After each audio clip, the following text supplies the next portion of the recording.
Hi, it's Sue with today's Bible reading for February 16th. And today I'm reading numbers 11 through 13 from the World English Bible. And one thing I like to do when I'm reading the Bible just for fun is to keep an eye out for parts of the scripture that I recognize as songs,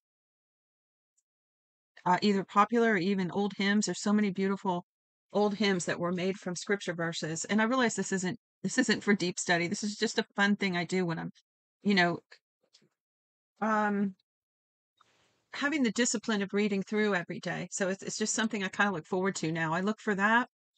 Sometimes when I'm reading by myself, I'll sing it. I'll sing the song I knew. I stop and sing, and I'll spare you that torture right now. But I also put little musical symbols in my Bible next to it. And the other thing I like to look for are messianic prophecies. And actually, both of these were in yesterday's reading. That's the reason I'm thinking of it. There was a song hidden in yesterday's, and there was a messianic prophecy in there, the one about none of his bones being broken. And I did put the scripture reference in the description of yesterday's um, video once it was posted, like I promised I would. The third thing I like to keep a lookout for when I'm reading are answers to my questions. I told you that I view the Bible, or I like to use the metaphor for reading the Bible as putting together a jigsaw puzzle. And sometimes you have these little pieces hanging out there. You might have one or two pieces over to the side that you want to find other parts that go with that particular color or that particular theme, right? So you can get that part of the puzzle put together. And that's what I call those questions I have, like hanging out there in the air. And I always say questions are good. Questions lead you to answers, right? So I try to keep my antennas up for those when I'm reading through the daily word as well. So there's a few little Bible reading tips for you to keep it fun and interesting. Chapter 11, verse 1. The people were complaining in the ears of Yahweh. When Yahweh heard it, his anger burned, and Yahweh's fire burned among them and consumed some of the outskirts of the camp. The people cried to Moses, and Moses prayed to Yahweh, and the fire abated. The name of that place was called Taberah, which means burning, because Yahweh's fire burned among them. The mixed multitude that was among them lusted exceedingly, and the children of Israel who wept again and said, Who will give us meat to eat? We remember fish, which we ate in Egypt, for nothing. The cucumbers and the melons and the leeks. Let me read that part again. Let me just go back and read that a little better.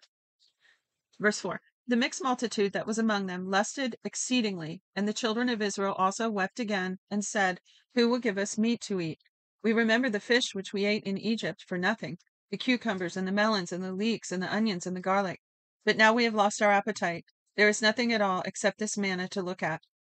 The manna was like coriander seed, and it looked like bdellium, which, let me look at the footnote. Bdellium is a resin extracted from certain African trees. The people went around, gathered it, and ground it in mills, or beat it in mortars, and boiled it in pots, and made cakes of it. Its taste was like the taste of fresh oil. When the dew fell on the camp in the night, the manna fell on it.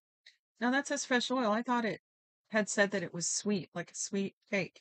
Hmm. All right, now I got a little question hanging out there again because I didn't remember it. I remembered it being described as sweet. Verse 10.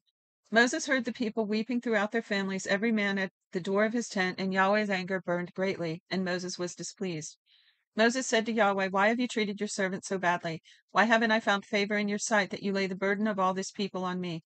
Have I conceived all this people? Have I brought them out that you should tell me, carry them in your bosom as a nurse carries a nursing infant to the land which you swore to your fathers? Where could I get meat to give all these people? For they weep before me, saying, Give us meat that we may eat. I am not able to bear all the people alone, because it's too heavy for me. If you treat me this way, please kill me right now. If I have found favor in your sight, and don't let me if I have found favor in your sight, and don't let me see my wretchedness.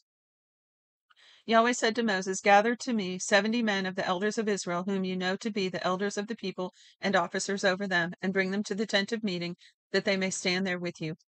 I will come down and talk with you there. I will take of the spirit which is on you. That's a capital S for spirit. I will take of the spirit which is on you and will put it on them, and they shall bear the burden of the people with you, that you don't bear it yourself alone. So you see there, I told you I like to look at prayers that are in the Bible too. Prayers that certain people made and recorded for us. And here's Moses' honest prayer before God, his honest emotion. He's bringing his petition. He knows who to go to. Didn't say God was mad at him for his prayer. God was mad because of the people's nasty attitude, right? So what's the difference between their complaining attitude and Moses coming before him? I don't know completely, but I would say, Moses knew to come to God. He came to him in faith. He was honest. And, he's bringing this petition before God, before God's mercy seat or before the throne or before the court, however you want to put that. He brought it to God, and the Lord heard his prayer and he's helping him. So, I think that we shouldn't be afraid to go to God with honesty and, of course, with a contrite heart, with a proper attitude, trusting God, not complaining about him. And that's a good way to pray, I would say. Verse 16. Yahweh said to Moses, I said that. So he said, you won't have to bear it alone. I'm going to give you these men. Verse 18. Say to the people, sanctify yourselves in preparation for tomorrow, and you will eat meat, for you have wept in the ears of Yahweh, saying, who will give us meat to eat? For it was well with us in Egypt. Therefore Yahweh will give you meat, and you will eat. You will not eat just 1 day or 2 days or 5 days or 10 days or 20 days, but a whole month, until it comes out of your nostrils, and it is loathsome to you, because you have rejected Yahweh who is among you, and have wept before him, saying, why did we come out of Egypt? That's like a child saying to their parent, a loving, caring parent, the grass is always greener. Why didn't you raise us like this family? It invokes the ire of the parent, the jealousy and the frustration and the disappointment. Anyway, so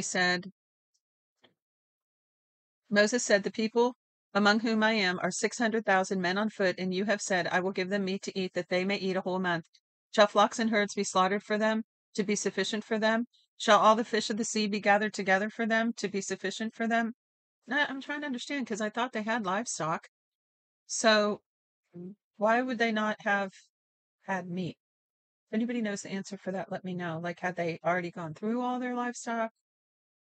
Verse 23. Yahweh said to Moses, has Yahweh's hand grown short? Now you will see whether my word will happen to you or not.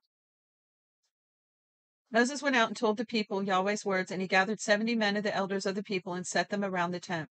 Yahweh came down in the cloud and spoke to him, and took in the spirit that was on him and put it on the 70 elders.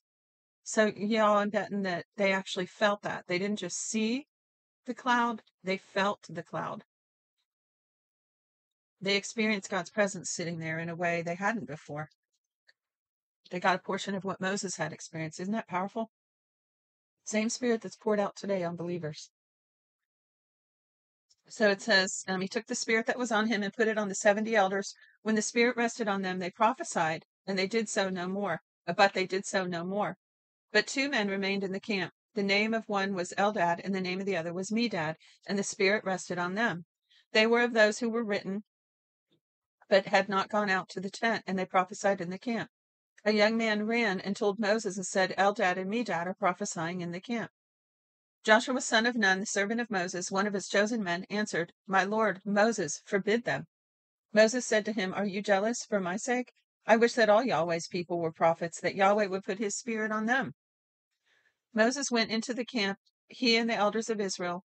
A wind from Yahweh went out and brought quail from the sea, and let them fall by the camp, about a day's journey on this side, and a day's journey on the other side around the camp, and about 2 cubits above the surface of the earth. The people rose up all that day and all that night and all the next day, and gathered the quails. He who gathered least gathered 10 homers, and they spread them out. They spread them all out themselves around the camp. While the meat was still between their teeth, before it was chewed, Yahweh's anger burned against the people, and Yahweh struck the people with a great plague. The name of that place was called Kibroth Hattava, which means graves of lust, because there they buried the people who lusted. From Kibroth Hattava, the people traveled to Hazeroth, and they stayed at Hazeroth. Miriam and Aaron spoke against Moses because of the Cushite woman whom he had married, for he had married a Cushite woman. They said, has Yahweh indeed spoken only with Moses? Hasn't he also spoken with us? And Yahweh heard it. Now the man Moses was very humble, more than all the men who were on the surface of the earth. Again, didn't Moses write that? Didn't Moses write this? It's funny. Makes you wonder. Verse 4. Yahweh spoke suddenly to Moses, to Aaron, and to Miriam, "You three come out to the tent of meeting." The three of them came out. Yahweh came down in a pillar of cloud and stood at the door of the tent and called Aaron and Miriam, and they both came forward. He said, "Now hear my words. If there is a prophet among you, I, Yahweh, will make myself known to him in a vision. I will speak with him in a dream. My servant Moses is not so. He is faithful in all my house. With him I will speak mouth to mouth, even plainly and not in riddles, and he shall see Yahweh's form. Why then were you not afraid to speak against my servant, against Moses?" Yahweh's anger burned against them, and he departed. The cloud departed from over the tent, and behold, Miriam was leprous, as white as snow. Aaron looked at Miriam, and behold, she was leprous. Aaron said to Moses, "O my Lord, please don't count this sin against us, in which we have done foolishly, and in which we have sinned. Let her not, I pray, be as one dead, of whom the flesh is half consumed when he comes out of his mother's womb." Moses cried to Yahweh, saying, "Heal her, God, I beg you."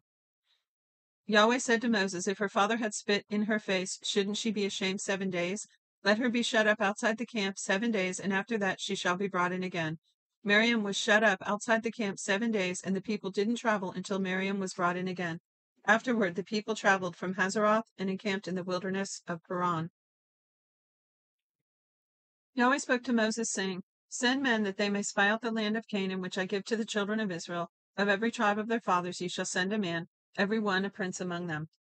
Moses sent them from the wilderness of Paran according to the commandment of Yahweh, all of them who were men who were heads of the children of Israel.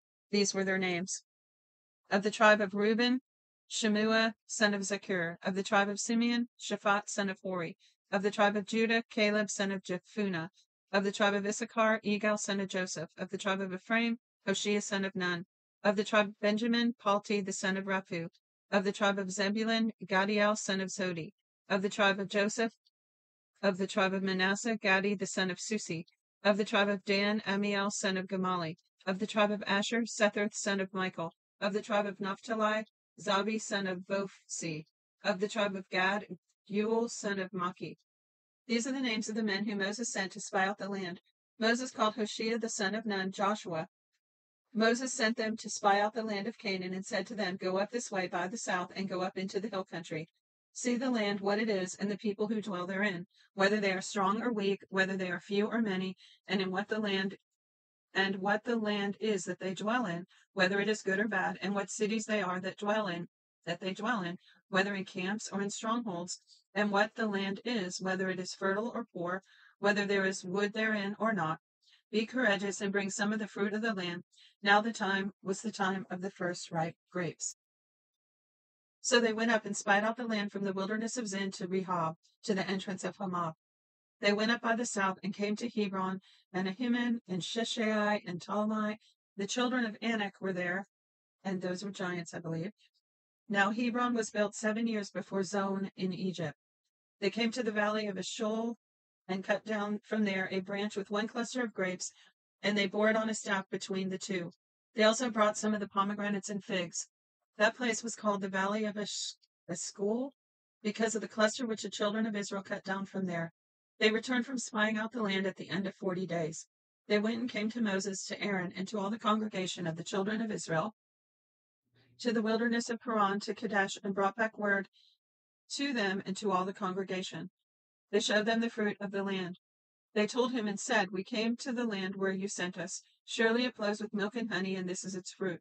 However, the people who dwell in the land are strong, and the cities are fortified and very large. Moreover, we saw the children of Anak there. Amalek dwells in the land of the south. The Hittite, the Jebusite, and the Amorite dwell in the hill country. The Canaanite dwells by the sea and along the side of the Jordan." Caleb stilled the people before Moses and said, "Let's go up at once and possess it, for we are well able to overcome it." But the men who went up with him said, "We aren't able to go up against the people, for they are stronger than we." They brought up an evil report of the land which they had spied out to the children of Israel, saying, "The land through which we have gone to spy out is a land that eats up its inhabitants, and all the people who we saw in it are men of great stature. There we saw the Nephilim. the sons of Anak. Let's see what it says for Nephilim. Giants. So it says, there we saw the giants.